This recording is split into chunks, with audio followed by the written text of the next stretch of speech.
મિત્રો, નામદાર ગુજરાત હાઈકોર્ટે તાજેતરમાં એક મહત્વનો આદેશ આપેલો છે અને એમાં એક રેલવેના એમ્પ્લોયી છે તો એમની છૂટાછેડા લીધેલી દીકરીને પેન્શન આપવાનો આદેશ કરેલો છે. તો ફેમિલી પેન્શનના કેસો જે હોય છે એને લગતો આ બહુ જ મહત્વનો આદેશ છે.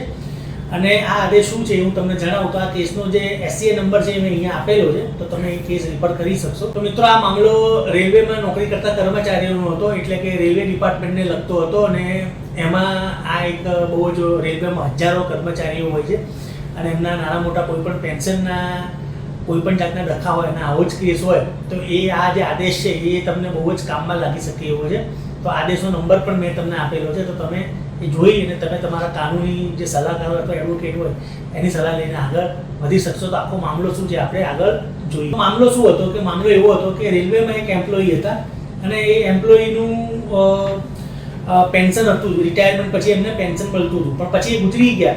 પછી એમની જે દીકરી છે કે જેમણે લગ્ન કરેલા હતા, પરંતુ લગ્ન બાદ એમના જ્ઞાતિના રીત રિવાજો મુજબ, એટલે કે કસ્ટમરી ડિવોર્સ લીધેલા હતા, જ્ઞાતિના રીત રિવાજો મુજબ છૂટાછેડા લીધેલા હતા. એટલે એમના પિતાનું મરણ થવાથી એમનું જે ફેમિલી પેન્શન જે દીકરીને મળવું જોઈએ, કેમ કે છૂટાછેડા લઈ લીધેલા છે એટલે ડિપેન્ડન્ટ જ કહેવાય, એમના ઉપર ડિપેન્ડન્ટ કહેવાય, એવી રજૂઆત કરીને એમણે પેન્શન માગેલું હતું અને રેલવે એ પેન્શન નકારી કાઢેલું હતું. રેલવેએ કીધું હતું કે ભાઈ આ જે પેન્શન છે અમને મળી શકે નહીં.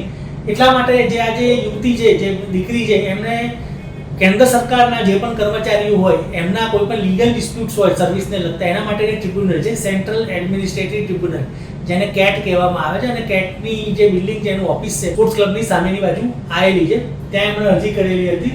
પરંતુ એમણે પણ એવો આદેશ કર્યો કે ભાઈ ડોટર છે એમને ડિવોર્સ થયેલા છે પણ એ એલિજિબલ નથી ફેમિલી પેન્શન લેવા માટે. એટલે મામલો અંતે ગુજરાત હાઈકોર્ટમાં આવેલો અને ગુજરાત હાઈકોર્ટે એક સ્પષ્ટ ચુકાદો આપી લીધો કે ભાઈ આ જે ફેમિલી પેન્શનનો મામલો છે અગાઉ ડિસાઇડ થઈ ગયેલો છે. Samira Banu, daughter of Sabbir Hussain Malik versus union of ઇન્ડિયાના કેસમાં 27/4/2023 ના રોજ આવો ચુકાદો આવેલો છે. અને એમાં કીધેલું કે even if a daughter has obtained a divorce through the customary mode, she would still be entitled for family pension.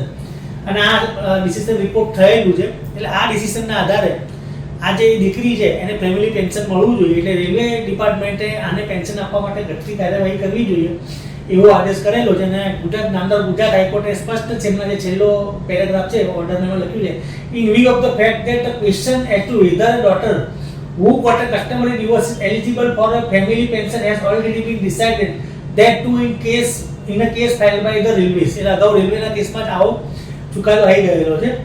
અને એટલા માટે સેન્ટ્રલ એડમિનિસ્ટ્રેટિવ ટ્રિબ્યુનલ એટલે કે કેટ દ્વારા આપવામાં આવેલો આદેશ છે એ ટકવા પાત્ર નથી. એટલે accordingly the order of central administrative tribunal is set aside and the railways are directed to ensure that the family pension is accorded to the petitioner from the date that she was entitled to. એટલે કે જ્યારથી રેલવેને એવો આદેશ કર્યો કે જ્યારથી આ જે દીકરી છે એને એન્ટાઇટલમેન્ટ હોય ત્યારથી એમને ફેમિલી પેન્શન મેળવવા માટે હકદાર છે. અને આ એક્સરસાઇઝ છે એ 90 દિવસની અંદર આ ઓર્ડરની કોપી મળે અને 90 દિવસની અંદર આ આદેશનું પાલન કરવાનું રહેશે. તો મિત્રો, ફેમિલી પેન્શન બાબતમાં એક બહુ જ મહત્વનો આદેશ છે.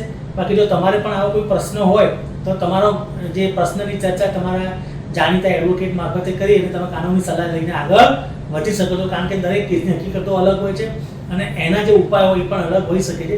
પણ આ કેસ જે છે એ બહુ જ મહત્વનો છે.